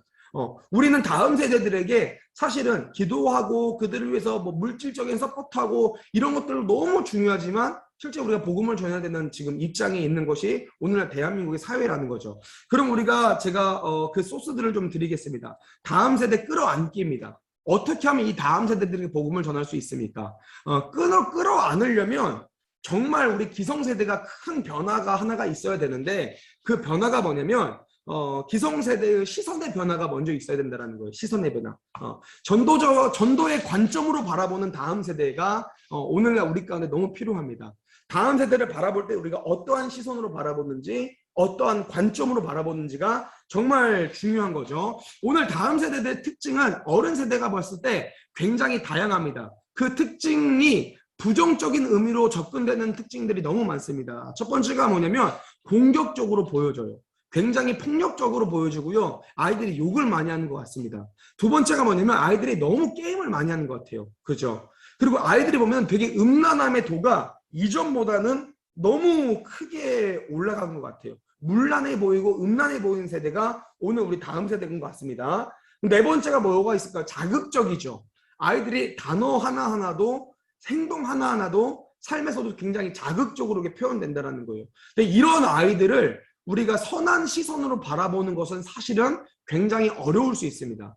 제가 간증을 하나 하면 제가 위기청소년 사역을 10년을 했잖아요. 그죠? 근데 제가 저희 집에 저희 아이들, 자녀들 제가 이제 세 자녀가 있습니다. 세 자녀가 있고 저희 첫째 딸이 중학교 2학년이에요.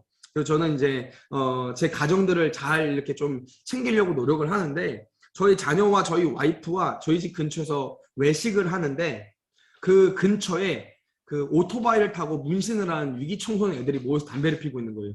근데 소리를 막 크게 지르는데 제가 걔들을 딱 바라보는데 애들을 혼낼까? 라는 생각이 먼저 들더라고요. 저 되게 전 충격이었어요. 왜냐면 제가 10년간 이 사역을 했어요. 아이들을 보고 사랑의 마음을 품고 사랑으로 나아가야 되는데 그게 아니라 제 10년간 아이들과 함께한 저도 제 가족이 엮여 있으니까 아이들을 바라보는 시선이 곱지 않았다라는 거예요. 근데 지금 제가 그런데 오늘 기성세대가 바라보는 그 관점이 어떻겠냐라는 거죠. 그러면 어떻게 우리가 어떠한 시선으로 이 아이들을 바라보면 좋겠냐라고 얘기했을 때 제가 하나하나 좀 설명을 드리면 첫 번째가 아이들을 바라봤을 때 되게 중요한 건데 문화적인 관점으로 아이들을 이해하면 좀 편합니다. 아이들을 바라봤을 때 첫 번째가 문화적인 입장에서 생각하고 접근하면은 우리가 아이들을 조금 더 이렇게 마음이 편하게 바라볼 수 있는 것 같아요. 아이들을 바라봤을 때 제가 위기청소년 사역을 하면서 아이들은 본질적으로 악합니까? 우리는 선합니까? 아이들은 악해서 욕을 많이 합니까? 아이들은 뭐 나빠가지고 죄를 많이 짓습니까? 그게 아니더라고요. 교회는 교회만의 문화가 있습니다. 교회 안에서만 문화가 있어요. 제가 저희 아이들에게 복음을 전하려고 특별히 성매매하는 여자아이들에게 복음을 전하려고 이렇게 새벽마다 나가서 애들 만나가지고 밥 사 먹이고 카페에서 복음 전하고 이렇게 했었어요. 그러면서 제가 늘 했던 말이 얘들아 교회에 한 번만 와라. 교회에 한 번만 와라. 근데 애들이 교회를 안 오는 거예요. 근데 제가 그 일들을 지속적으로 그 같은 대상에게 하면서 교회 오라고 막 쫄랐는데 애들이 저한테 얘기하는 게 그 노래방 한번 같이 가좀 자기도 교회 한번 가주겠다는 거예요. 저는 그 공황장애가 있는데 노래방 가면 공황장애가 많이 나와요. 왜냐면 그 노래방 가면 저는 어느 순간부터 저희 여자아이들이 그 노래방 보도로 뛰는 애들이 있기 때문에 그 늦은 시간에 노래방을 가면은 아이들이 어떻게 움직일까 그 동선들이 막 보여져요. 그러니까 저는 그게 거기서는 제 공황증이 확 나오거든요. 전 노래방을 제가 사역을 하면서 노래방 한 번도 가본 적이 없어요.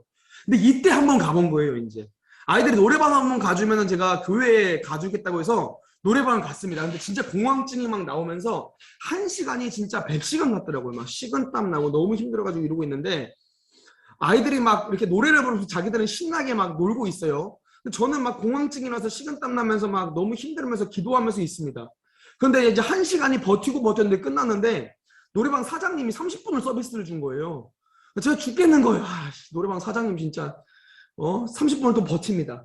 그러면서 제가 무슨 생각이 들었냐면 애들이 교회에 오면 이런 느낌이겠구나. 문화적으로 너무 다른 거예요. 문화적으로 다른 거예요.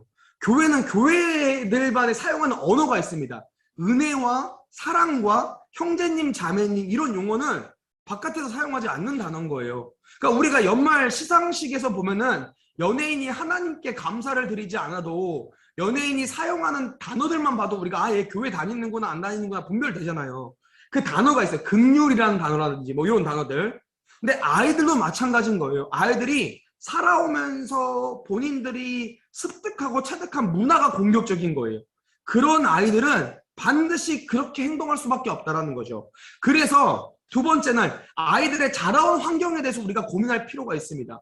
아이들이 그 심각한 문제들을 저지르는 애들이라든지 밖에서 막 욕을 하고 막 우리 지금 우리 교회와는 다른 모습을 보이는 아이들을 봤을 때 우리가 어떠한 마음으로 바라보면 되냐면 이 아이들이 어떻게 자라왔는지를 고민해 보면 이 마음에 긍휼의 마음이 생겨요. 저희 아이들 같은 경우는 보통 이제 위기청소년 아이들의 아이들은 어떤 애들이면 특징들 중에 하나가 뭐냐면 욕을 굉장히 많이 합니다. 그리고 목소리가 커요.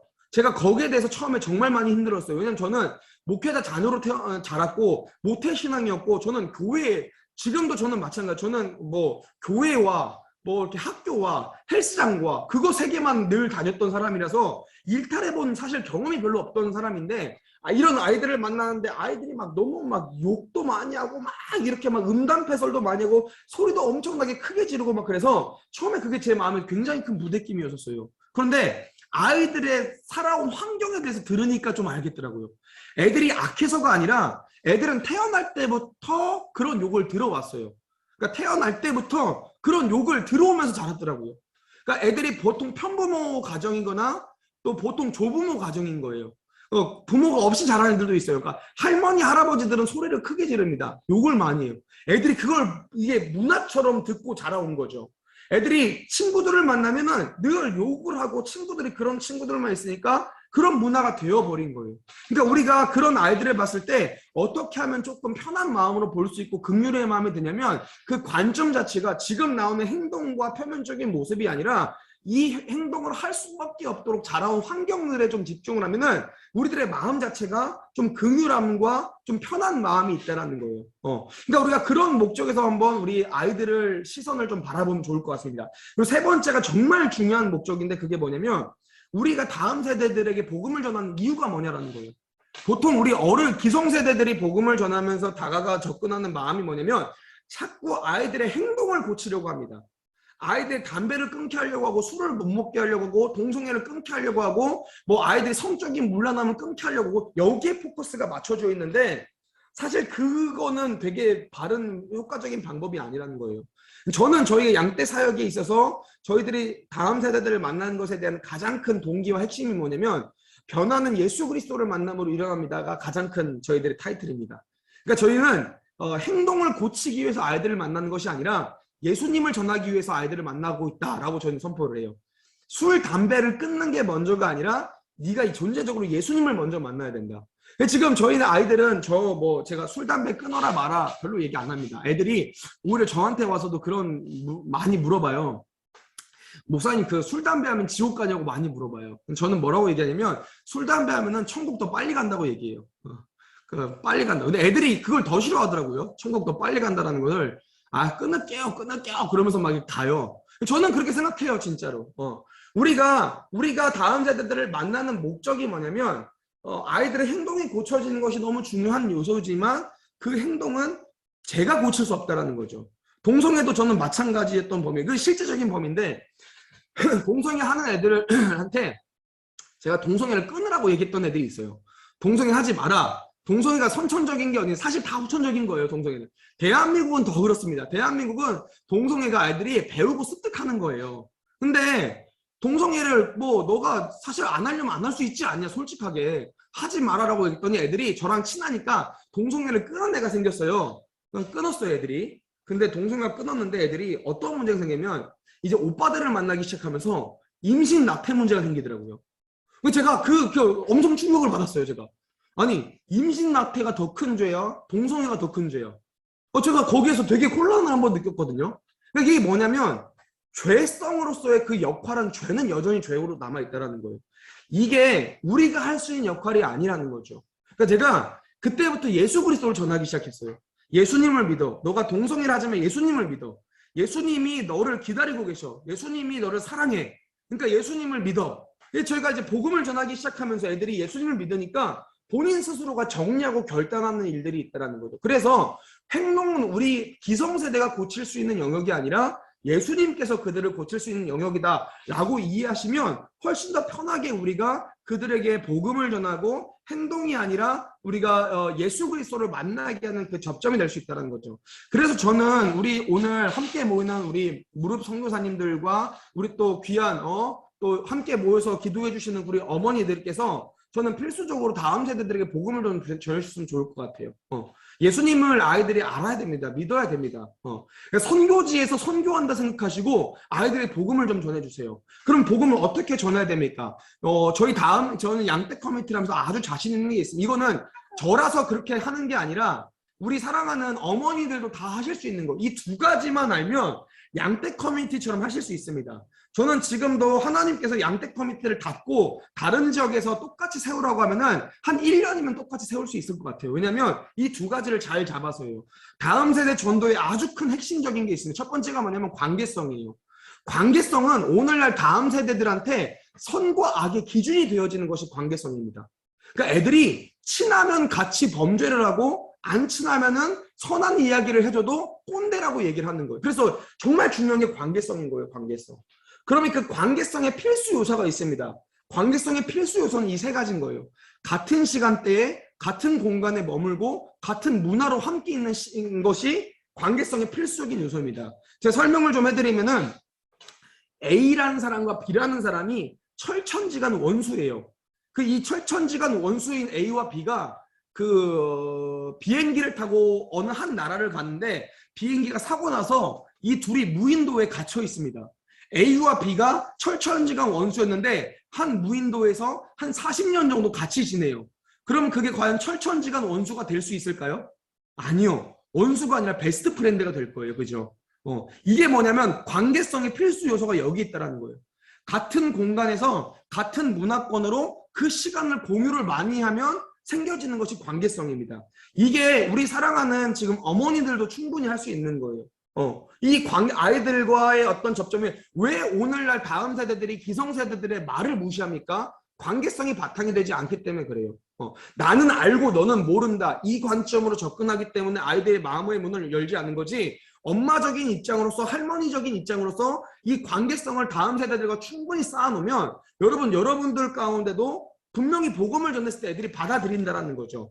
그러면 이 관계성의 필수 요소들 가운데 어떠한 행동을 해야 되냐면 오늘날 우리 실질적으로 되게 중요한 요소가 뭐냐면 교회 안에서 아이들을 만나다가 교회 현장에서 교회 현장을 벗어나서 아이들을 만나주는 시간이 필요합니다. 그러니까 아이들의 삶의 영역으로 우리가 들어가야 될 이 요소들이 너무 필요하다는 거죠. 교회라는 곳은 다음 세대들이 생각할 때 어떠한 입장에서 생각이 드냐면 내가 교회로 와주는 곳이 다음 세대들입니다. 그러니까 우리 어머니들이나 엄마 아빠나 선생님들이 교회에 같이 온다라는 생각은 하지 않고요. 다음 세대들은 내가 교회에 와주는 거라고 생각을 해요. 그렇기 때문에 교회 안에서의 관계성은 굉장히 아이들을 희미하게 만듭니다. 그러니까 이게 어떻게 되냐면 내가 진짜 다음 세대들에게 복음을 전하겠다라 마음 먹으면 기도만 하고 헌금만 하실 게 아니라 교회 현장 바깥에서 우리 교회 안에서도 아이들이 힘들어하는 아이들이 보여지면은 우리 오늘의 교회 안에서도 아이들이 교회를 왔다리 갔다리 하는 애들이 보여지면은 우리 어머니들께서 교회 현장 바깥에서 애들을 찾아가서 집사님으로 권사님으로 만나주셔야 된다는 거예요. 다만 고기라도 하나 좀 사주시면서 아이들 예수님 믿어야 돼. 그래 그래도 예수님이 너의 주인 되시고 다 포기해도 예수님은 너 포기하지 않으셔. 이렇게 접근하시면 애들이 되게 희한하게 교회를 또 온다라는 거예요. 그 문화에 맞춰서 함께 해주실 때 아이들과 문화적인 인카네이션이라고 저는 표현을 하거든요. 어른의 문화권에서 다음 세대의 문화권으로 인카네이션을 할 수 있는 그런 어떠한 마음이 필요하다라는 거죠. 그러면 이 관계성 가운데 아이들이 우리 어른 세대를 존경하고 따를 수밖에 없는 환경이 된다라는 거예요. 제 사역을 하면서 정말 이건 관계성은 필수라고 느껴졌습니다. 애들이 범죄도 같이 해요. 내 친한 친구가 범죄를 하니까 자기는 범죄하지 않아도 자기가 대신 짊어지고 들어가더라고요. 소년원은. 이게 뭐냐면 관계성인 거예요. 관계성. 관계성이 쌓여지지 않으니까 제가 아무리 좋은 말을 해도요. 애들은 저를 꼰대라고 표현하지 저의 말을 듣지 않아요. 애들도 선과 악의 기준을 그래서 어디로 잡냐면 관계성으로 잡는다라는 거죠. 그래서 우리가 복음을 전하려면 다음 세대는 특별히 필수적으로 이 관계성이 중요하다는 거. 두 번째는 공동체성이 중요하다는 거. 이 공동체성에 대한 이해를 우리가 좀 아셔야 됩니다. 다음 세대들의 일탈의 어떠한 기점은 반드시 또래 집단에 의한 비행과 범죄를 학습하는 태도입니다. 그러니까 개인 스스로가 나쁜 애가 아니라 그 청소년에 대한 비행, 다음 세대들에 대한 비행으로 원인으로 지목된 게 뭐냐면 대부분 가장 큰 퍼센테이지가 또래 집단에 의한 비행과 범죄인 거예요. 또래 집단 공동체가 정말 중요한 거죠. 교회 공동체가 정말 소중한 이유가 뭐냐면 그겁니다. 다음 세대들을 교회 공동체로 끌어와야 되는 이유가 뭐냐면 아이들은 가장 큰 영향을 받는 대상이 누구냐면 선생님이 아니라 목사님이 아니라 또래 공동체들이라는 거예요. 이 공동체가 어떻게 예배하는지 삶을 어떻게 살아가는지가 아이들한테는 너무 중요한 요소라는 거죠. 근데 그런 아이들이 지금 다음 세대들이 잘못 공동체를 이루고 있습니다. 저희가 섬기고 있는 가출팸, 얘기되면 뭐 폭력서클, 범죄집단, 뭐 생활관 이런 애들은 사실 이렇게 될 수밖에 없어요. 그 공동체성이 그렇게 이루어지니까 아이들이 이야기하는 이슈가 다 그런 것밖에 없습니다. 그럼 왜 이렇게 됐는가를 얘기해보면 저는 이 두 번째가 그들만의 공동체를 이룰 수밖에 없는 이유가 여기 나와요. 1차적으로 아이들이 가정 공동체에서 소외됐습니다. 벌어졌어요. 그리고 가정 공동체를 섞이지 못해요. 그러니까 학교 공동체에서 어떻게 되냐면 소외된 애들이 생겨요. 학교를 다 대부분 학교 밖 청소년이 되는 거죠. 그럼 그 아이들이 어떻게 됩니까? 학교 시간에 학교에서 있지 않고요. 다 이게 사회적으로 막 떠돌아다니면서 사회 공동체도 소외됩니다. 그러니까 제가 성매매하는 여자애들을 만나면 되게 마음 아팠던 것 중에 하나가 뭐냐면 생활관 애들 마음 되게 아팠던 게 뭐냐면 애들이 다 뭐라고 얘기하면 자기를 받아주고 환영하는 곳이 여기밖에 없었대요. 여자애들이 그래요. 성매매 어떻게 하게 됐냐 하면 뭐 관계성으로 시작하게 됐는데 나 갔는데 언니들이 자기들 너무 환영해 준다는 거예요. 막 명품 가방도 사주고 막 밥도 사주고 데리고 가시면서 막 술도 사주고 생활관 애들도 똑같이 그 얘기 하더라고요.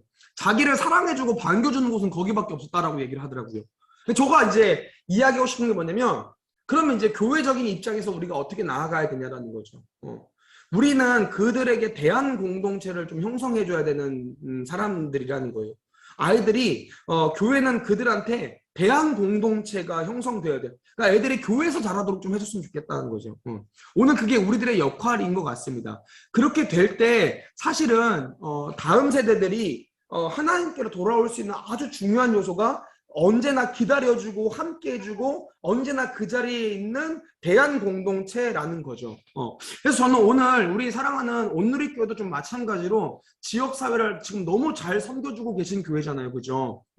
개인적으로 지금 저 그 다음 주에 로잔 가서 같은 조에 우리 이재훈 목사님 계세요. 이재훈 목사님 계셔가지고 같은 조에서 또 만나 뵙고 또 인사드리고 교제를 나눠야 될 어떤 환경 가운데 있는데 다음 어떠한 세대들도 그렇고 여기저기에서 소외된 이들을 잘 섬겨주고 계신데 특별히 다음 다음 세대 그 소외된 아이들 특별히 진짜 어렵고 힘든 아이들에 대한 이런 실제적으로 아이들을 챙겨줄 수 있는 이런 기관들이 좀 많이 우리 온누리교회도 생겨났으면 좋겠다라는 제 소망이 또 마음에 있습니다. 왜냐하면 다음 세대는 우리가 그냥 위험하다, 뭐 그냥 시급한 사항이다 라고 얘기하고 넘길 만큼 우리가 지금 간단한 문제가 아닌 것 같아요. 우리 가운데는 충분히 거기에 대한 책임성이 있고 사실 지금 다음 세대들을 놓치면 우리 대한민국 사회의 다음 한국교회와 다음 한국 세대는 정말 심각하게 문제가 일어난다는 거예요. 그래서 지금 모든 종교들이 다 어디에 포커스를 두고 있냐면 다음 세대에 포커스를 두고 있습니다. 제가 소년원 사역을 쭉 지속적으로 하잖아요. 불교나 지금 천주교 쪽에서도 소년원 사역에 굉장히 중점을 둡니다. 그래서 소년원 사역, 특히 육구처분 시설들이 아주 잘 돼 있는 곳들이 다 어디냐면 전부 다 그 천주교 시설들이에요. 살레시오나 뭐 마자렐로나 효광원이나 이런 데는 정말 잘, 왜냐면은 가톨릭에서 막 엄청나게 투자를 하는 거예요, 걔네들한테. 왜냐면 소년원 처분, 그 6호 처분은 여러분들 민법이기 때문에 아이들이 만 23세가 지나면 그 처분에 대한 기록들이 다 사라져요. 그러니까 얘네들이 실제 목사도 선교사도 실제 뭐 되고 싶은 것들이 다 될 수 있는 처지가 소년원 처분 애들입니다. 저희가 누구에게 포커스를 맞추어야 되는지가 굉장히 중요한 것 같아요. 우리 사랑하는 어머니들께서 다음 세대들을 위해서 기도해 주시고 이들에게도 실제적으로 좀 복음을 전해 주셨으면 좋겠습니다. 그러면 우리가 하나님 나라 갔을 때 하나님께서 또 우리 대한민국을 바라보셨을 때 한국 교회를 바라보셨을 때도 그 선한 명맥들이 잘 유지가 된다라고 저는 생각을 하고 있습니다. 강의를 좀 마치고 기도 제목들을 좀 잠깐 드리고 싶습니다. 기도 제목을 제가 잠깐 드리겠습니다. 이 시간 잠깐 우리 좀 같이 기도할 때 첫 번째로 저희가 또 위기 청소년들을 위해서 기도해 주시면 좋겠습니다. 제가 섬기면서 늘 드는 거는 그래도 교회 다니는 우리 다음 세대들은 교회 어른들이 같이 기도해 주시고 부모님들이 기도해 주시는데 저희 아이들은 기도해 주실 분이 없더라고요. 제가 되게 너무 마음 아팠던 것 같아요. 우리 위기 청소년을 위해서 첫 번째 기도해 주시는데 기도 제목들을 저희 양떼 커뮤니티 기도 제목도 함께 넣습니다. 이 세 가지를 놓고 함께 기도해 주시면 좋겠는데 첫 번째는 코로나로 인해서 닫혀진 센터들로 말미암아 더욱더 거리로 쫓겨질 수밖에 없는 우리 위기 청소년들을 위해서 그들에게 하나님의 도우심의 손길들이 있도록 기도를 같이 해주시면 좋겠습니다.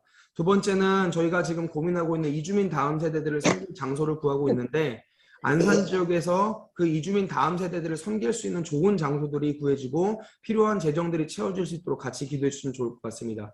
매주 열리는 미혼모 예배와 양떼 예배 가운데 그리고 이제 열릴 국경 넘는 예배 가운데도 하나님의 역사하심이 넘쳐서 그 예배 자리에서 예수님을 만날 수 있도록 다 같이 한번 기도해 주시면 좋을 것 같습니다. 이 시간 함께 잠깐 기도하면서 나아가도록 하겠습니다. 기도하시겠습니다.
하나님 감사합니다. 우리 무릎 선교사님들, 우리 마리아 행전의 귀한 또 우리 어머니들 함께 모여서 기도하며 나아갑니다. 특별히 다음 세대를 놓고 기도하며 나아가는데 주님, 기도는 땅에 떨어지지 않음을 고백합니다. 주님 들으시고 주님 이루심을 고백합니다. 하나님 특별히 아버지 우리 또 불쌍한 다음 세대들을 위해서 기도합니다. 정말 많은 누릴 수 있는 문명의 혜택들로 말미암아 하나님을 등지고 있는 다음 세대들이 주님을 따르고 주님을 만나고 주님께로 인도되어지는 놀라운 일들이 있도록 허락하여 주셔서 주님 우리 기성세대가 그 일들을 위해서 더욱더 노력하고 헌신하겠습니다. 기도하겠습니다. 주님 이 땅에 저희들이 주님 나라로 돌아가면 아버지 하나님 이 땅을 책임지고 이 땅 가운데 복음을 전해야 될 이들이 다음 세대들일 텐데 그들이 먼저 주님을 뜨겁게 경험하며 그들이 먼저 주님을 뜨겁게 체험하며 주님께로 돌아오고 주님과 함께 더불어서 살아갈 수 있도록 주님 우리에게 지혜를 허락하시며 그들을 잘 가르치고 기도할 수 있도록 허락하여 주셔서 저희들이 기도한 모든 내용들이 주님께 상달되었음을 고백합니다. 저희의 기도를 들으시고 또 열심을 내어서 함께 기도의 자리를 모이는 우리 귀한 이 모임을 축복하셔서 더욱더 기도의 풍성한 내용들이 주님 앞에서 나와질 수 있도록 허락하시며 그 기도로 말미암아 세워질 수 있는 우리 또 오누리 교회와 또 많은 우리 또 기도의 선교사님들 될 수 있도록 허락하여 주셔서 감사하며 예수님 이름 받들어 간절히 기도합니다. 아멘. 아멘. 아멘.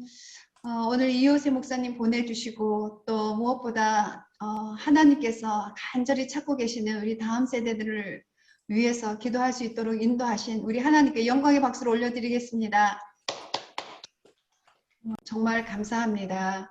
네, 오늘 목사님 강의를 들으면서 저는 정말 또 새로운 것도 알게 됐지만 특별히 우리가 다음 세대들을 만날 때 참 우리 안에 그 조급함이 있는 것 같아요. 빨리 변했으면. 그래서 술 먹는 사람들은 빨리 술을 끊었으면. 이거를 바로 우리가 바라보고 또 술 끊는 것으로 또 되게 우리 좋아하죠.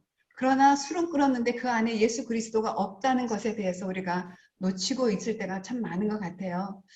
제가 지난번에 이주연 목사님 만나러 갔었을 때도 그때 그 말씀 하셨거든요. 노숙인들을 향해서 사람들이 그냥 그들이 원하는 모습으로 빨리 만들어내고 싶어 하는 거예요. 그런데 그 안에 정말 진정으로 예수 그리스도가 주인 돼서 예수 그리스도가 그들을 변화시킬 것을 기대하는 것보다 지금 내가 돕는 이 도움으로 여들이 빨리 변하기를 바라는 거예요. 그래서 저도 예전에 많은 분들을 모시고 교회 밖으로 나갔을 때 그들이 우리가 원하는 대로 그 다음 세대들이나 노숙인들이나 또 어려운 분들이 변하지 않으면 바로 낙심해서 그냥 얘네들은 아닌가 봐요. 여기는 내가 있을 곳이 아닌가 봐. 이렇게 포기를 많이 해요. 그런데 오늘 목사님 통해서 다시 한번 우리가 무엇을 중심으로 기도를 해야 하는지를 분명히 알죠. 네, 술, 담배 끊는 것이 중요한 것이 아니라 그들 가운데 예수 그리스도가 주인 되는 것, 그것을 바라보면서 나아갈 때 하나님께서 정말 그들에게 어떻게 접근해야 하는지, 어떻게 관계를 맺어야 하는지 지혜를 주실 것이라는 그 분명한 것을 우리가 다시 한번 깨닫고 우리 또한 교회 안에만 머무는 것이 아니라 가정 안에만 머무는 것이 아니라 찾아가서 같이 섬겼으면 좋겠습니다. 양떼 공동체에 또 저희 공동체가 함께 섬길 일이 있으면 앞으로 같이 하도록 하겠습니다. 목사님 감사합니다. 예. 저희 위해서 저희가 기도를 많이 좀 해주시면 좋을 것 같아요. 저희가 다 젊은 공동체고 다 움직이는 또 우리 동역자들로 다 청년들이라서 열심히 일은 하는데 우리 이렇게 진짜 이렇게 묵묵하게 기도해 주시는 분들이 없어서 저는 또 기도의 힘을 너무 알고 있고 기도의 능력을 알고 있으니까 생각나실 적마다 꼭 기도해 주시기를 간절히 또 부탁드립니다. 감사합니다. 네. 목사님 하나만 더 부탁드리면 이제 혹시 그 공동체에서 정기적으로 기도하는 제목이 있으시다면 네네. 매일은 아니지만 일주일에 한 번씩이라도 네. 한 번씩 보내주시면 이제 저희가 목사님도 알고 또 예. 양대 공동체도 알기 때문에 저희가 보내주시는 그날 짧지만 집중해서 기도하는 시간을 갖겠습니다. 그래서 네. 저희가 교회와 교회가 연합되고 하나님의 사람들이 연합될 때 그래서 기도할 때 그 기도가 역사로 나타나게 될 것을 믿습니다. 예, 기도 제목 보내주세요, 목사님. 네, 감사합니다. 네, 목사님 감사합니다. 고맙습니다. 예, 안녕히 가세요. 예. 예, 이제 그룹 모임을 해야 되는데요. 오늘 그룹 모임 주제는 나는 내 자녀에게 어떤 부모인가? 우리 자신을 돌아보는 게 먼저인 것 같습니다. 또 두 번째 주제는 교회를 다니지 않는 위기 청소년들을 나는 이때까지 어떤 마음으로 바라보았는가? 결국 이 주제는 이런 의미인 것 같아요. 위기 청소년들을 바라보는 나의 관점은 결국 인간을 바라보는 관점이고 그 관점으로 나 자신을 바라봐요. 겉으로 번지르한 모습, 능력으로 사람을 바라보았을 때 결국 나도 내 자녀를 그 존재만으로 아니라 능력으로 바라본다는 것을 우리는 깨닫게 되더라고요. 그래서 다시 한번 우리 자신을 회개하는 마음으로 이 주제를 나눴으면 좋겠고요. 그룹 모임 시 인원이 많은 팀에서는 이 두 가지를 다 나누지 않으셨으면 좋겠어요. 이 중에 한 가지만 나누시면 돼요. 1번이나 2번. 예. 그리고 혹시 인원이 더 많다 그러면 이번 주는 그 중에 한 반 정도만 나눠주시면 좋겠어요. 특별히 기도 제목을 나누고 이런 나눔을 하면서 시간을 다 사용하지 마시고요. 여러분에게 주어진 시간이 3분씩이라면 1분은 여러분의 그 마음을 나눠주시고 2분은 하나님께 직접 기도하셨으면 좋겠습니다. 우리가 욥기를 묵상하면서 욥의 친구들과 욥을 비교하면서 오늘 발견한 것은 욥의 친구들은 끊임없이 욥에게 하나님은 이런 분이야 이런 분이야 말합니다. 그러나 기도는 하지 않고 있는데 욥은 친구들과 말을 하지만 비록 불평이고 비록 죽겠다고 하는 그 원망의 탄식이지만 하나님께 직접 기도합니다. 여러분, 여러분들의 마음을 나눠주실 때 바로 하나님께 정직하게 기도해 주십시오. 그러면 옆에서 함께 기도하는 분들이 함께 격려하실 것입니다. 여러분의 혹시 기도하는 중에 부끄러운 모습, 그것 있으면 예수 그리스도의 십자가 밑에서 있는 것을 의식하면서 정직하게 고백하십시오. 그러면 자유하는 일이 일어날 것이고 다시 새 능력을 여러분들이 받을 것입니다. 사람의 위로를 받을 것이냐 하나님의 위로를 받을 것이냐 나눔하는 시간에 그거를 여러분들 보시면 돼요. 사람에게 위로받고 싶은 사람들은 끊임없이 내 얘기를 오랜 시간 얘기합니다. 그러나 하나님께 위로받고 싶은 사람들은 하나님께 직접 얘기합니다. 그러면서 점점 사람에게 위로받고 싶어하는 마음이 줄어들죠. 그 나눔 시간에 바로 그것을 경험하는 자리입니다. 다른 분의 나눔을 통해서 다시 하나님께서 저에게 말씀하시는 부분이 있습니다. 들을 수 있는 믿음이 있는 자는 그것을 듣게 될 것입니다. 그래서 여러분 가능한 한 나가지 마시고 한 그룹이라도 꼭 참석하셔서 하나님께서 오늘 이 시간에 어떻게 만나 주셨는지 합심하여 기도하실 때 지금 만나지 못했다면 그룹 모임 때 만나게 되실 것입니다.